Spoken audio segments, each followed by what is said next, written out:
날마다 솟는 샘물과 함께하는 오늘의 큐티 시간입니다. 11월 6일 금요일 오늘의 말씀은 신명기 28장 47절에서 57절까지의 말씀 중에 53절까지의 말씀입니다. 내가 모든 것이 풍족하여도 기쁨과 즐거운 마음으로 내 하나님 여호와를 섬기지 아니함으로 말미암아 내가 줄이고 목마르고 헐벗고 모든 것이 부족한 중에서 여호와께서 보내사 너를 치게 하실 적군을 섬기게 될 것이니 그가 철멍에를 네 목에 메워 마침내 너를 멸할 것이라. 곧 여호와께서 멀리 땅 끝에서 한 민족을 독수리가 날아오는 것 같이 너를 치러 오게 하시리니 이는 네가 그 언어를 알지 못하는 민족이요 그 용모가 흉악한 민족이라. 노인을 보살피지 아니하며 유아를 불쌍히 여기지 아니하며 내 가축의 새끼와 내 토지의 소산을 먹어 마침내 너를 멸망시키며 또 곡식이나 포도주나 기름이나 소의 새끼나 양의 새끼를 너를 위하여 남기지 아니하고 마침내 너를 멸절시키리라.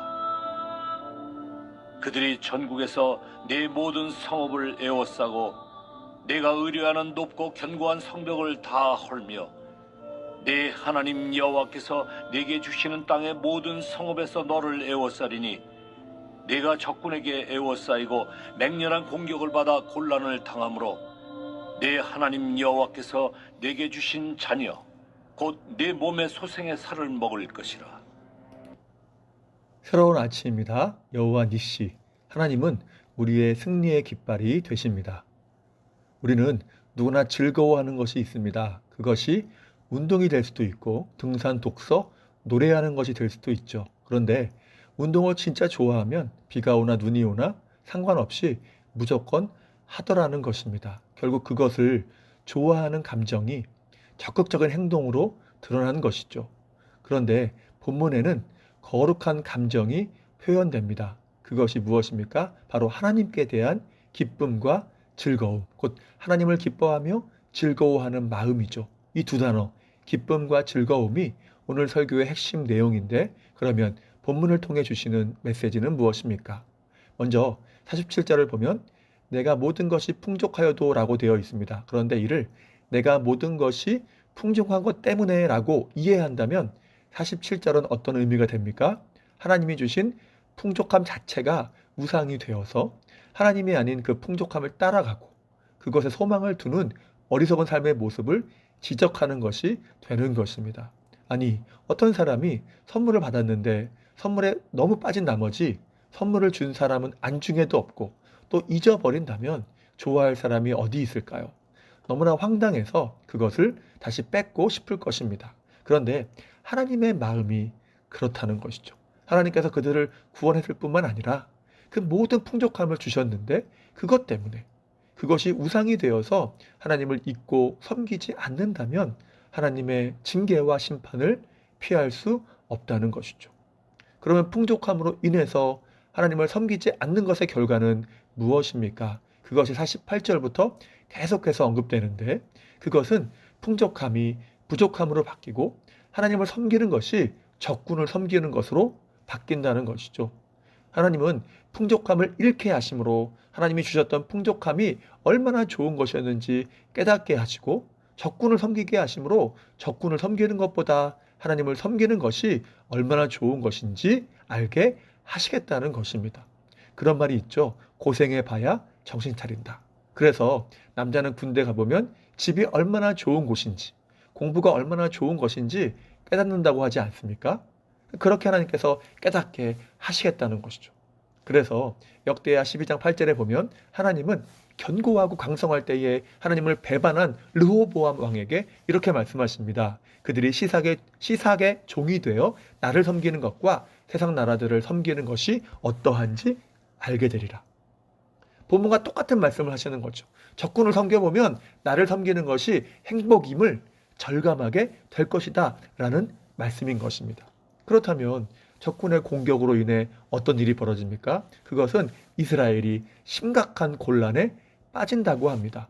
곤란이라는 단어가 53절과 55절 두 번 사용되죠. 큰 어려움에 처할 것인데 특히 이것은 심각한 식량난을 의미합니다. 그래서 현대인의 성경은 곤란이란 말을 식량난이라는 말로 번역하죠.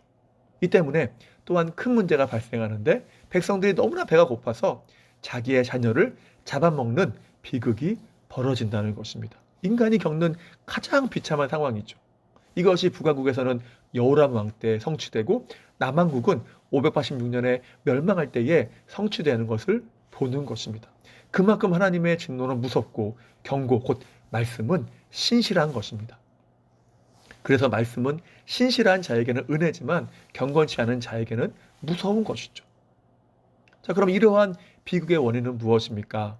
그것은 하나님을 버리고 그 세상의 풍요로움을 따라가고 의지했기 때문입니다. 자, 그런데 본문이 말하는 것이 무엇입니까? 그 풍요로움, 풍족함은 아무것도 아니라는 것이죠. 훅 불어버리시면 다 날아가고 없어진다는 것입니다. 그래서 52절에 말씀하죠. 내가 의뢰하는 높고 견고한 성벽은 다 무너질 것이다. 하나님을 경외함이 없는 풍요와 견고함은 의미 없다는 것입니다. 자, 그렇다면 백성들에게 처방전이 필요하겠죠.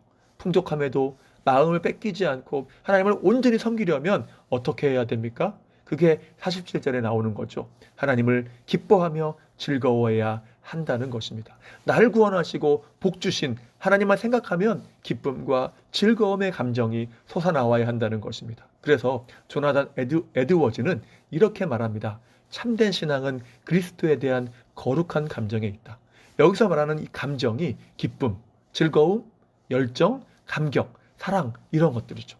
참된 믿음은 반드시 이러한 감정을 낳는다는 것입니다. 그리고 이러한 감정들은 우리로 하여금 하나님을 예배하며 의지하고 감사하며 사랑하도록 만든다는 것이죠. 너희가 예수를 보지 못했지만 사랑하는도다. 베드로전서 1장 8절에서 말씀합니다. 보지 못했지만 사랑하도록 만든다는 것이죠. 자, 그런데 이러한 모습들을 본문 47절에서 섬김이라고 말씀하는 것입니다. 그러니까 이스라엘이 풍족함 때문에 또는 풍족함 속에서 기쁨과 즐거움으로 섬기지 않았다는 것은 그들의 믿음이 신실하지 않았다는 반증이라는 것입니다. 소율이 문답 1문 1답에서 우리의 삶의 목적은 하나님을 영화롭게 하고 그를 영원토록 즐거워하는 것이라고 합니다. 그러니까 날 구원하신 주님만 생각하면 기쁨이 샘솟고 또한 그분을 즐거워하는 삶을 사는 것이 우리의 본분이라는 것이죠. 그래서 다른 것이 아니라 우리가 하나님을 즐거워하는 삶, 그 자체가 하나님을 영화롭게 하는 행위라는 것입니다. 하나님이 그것을 기뻐하신다는 것이죠. 그래서 바울은 빌립보서 4장에서 내가 비천에 처할 줄도 알고 풍부에 처할 줄도 알아. 어떠한 형편에서든지 하나님을 섬기는 일에 일체의 비결을 배웠다고 합니다. 놀라운 고백이죠. 내가 어떠한 처지에 있든지 거기에 휘둘리지 않고 하나님을 기쁘시게 하는 그리고 섬기는 법을 배웠다는 것입니다. 그래서 빌립보서를 기쁨의 서신이라고 부르죠. 내가 비천하다고 원망하지 아니하고 풍부하다고 하나님을 잊지 않을 수 있다는 것입니다. 하나님의 은혜이죠. 그리고 진정 하나님을 영화롭게 하는 것입니다. 고린도서 6장 1절에 이렇게 말씀합니다. 하나님의 은혜를 헛되이 받지 말라. 여러분, 크리스천에게는 형통도 은혜이지만 징계 역시 은혜입니다. 잘 될 때는 그 은혜에 감사하면서 섬기는 것이, 징계 중에 있을 때는 빨리 회개하고 하나님을 기쁨으로 섬기는 자리로 돌아오는 것이 그 은혜를 헛되이 받지 않는 것이죠. 그러나 이스라엘은 그 은혜를 끊임없이 헛되이 받았고 결국 북왕국, 남왕국 모두 풍족함을 잃어버리고 망하여서 적군을 섬기는 징계를 받게 된 것입니다. 그래서 우리는 은혜를 헛되이 받을 수 없습니다. 이제 말씀을 마무리합니다. 사랑하는 성도 여러분, 우리가 진정 사랑하고 의지해야 할 대상, 섬겨야 할 대상은 우리에게 참된 복을 주시는 하나님밖에 없습니다. 그래서 참된 믿음은 자꾸 하나님께로 기울어지게 되는 것이고 우리는 이것을 경향성이라고 하죠. 우리의 생각과 말과 행동이 자꾸 주님께로 기울어져야 한다는 것입니다. 자꾸 주님께로 끌리는 것이죠. 그래서 말씀을 봐야 하고 또한 기도해야 합니다. 하나님을 아는 지식이 필요하고 또한 우리 안에 성령의 은혜가 필요한 것입니다. 날 구원하신 주님을 생각하면 감격이 솟아나고 가슴이 뛰고 기쁨이 넘치는 끌림이 있게 달라고 기도해야 한다는 것이죠. 여기에 참된 믿음이 있는 것입니다. 그리고 이러한 끌림이 있을 때에 아무리 풍족해도 또는 아무리 비천해도 하나님을 온전히 섬기고자 하는 의지와 행동을 낳게 되는 것입니다. 그러므로 우리 모두가 어떠한 처지이든지 주님만을 사랑하고 주님만을 섬김으로 주님께서 주시는 그러한 복을 영원히 잃지 않고 누리는 복된 삶 되시기를 주님의 이름으로 축복합니다. 기도하겠습니다. 사랑과 은혜가 충만하신 여호와 하나님 감사합니다. 주님을 사랑하는 거룩한 감정이 우리 안에 날마다 넘치도록 도와주시옵소서. 우리에게 모든 복을 주시는 분이 주님이 아니시겠습니까? 그러므로 우리가 어떠한 처지이든지 주님을 신뢰하게 하셔서 어떠한 상황에서도 주님을 배반하지 않고 늘 주님께 끌려서 주님만을 사랑하고 섬기는 믿음이 될 수 있도록 인도하여 주시옵소서. 이러한 것만큼 복된 일이 어디에 있겠습니까? 그래서 주신 복을 전혀 잃지 아니하고 영원히 누리는 삶이 되기를 소망합니다. 붙잡아 주시옵소서. 오늘 하루의 삶도 의탁합니다. 지키시고 보호하시며 필요한 모든 것으로 채워 주시옵소서. 다시 한번 주님의 은혜를 간구하오며 예수님의 이름으로 기도하옵나이다. 아멘.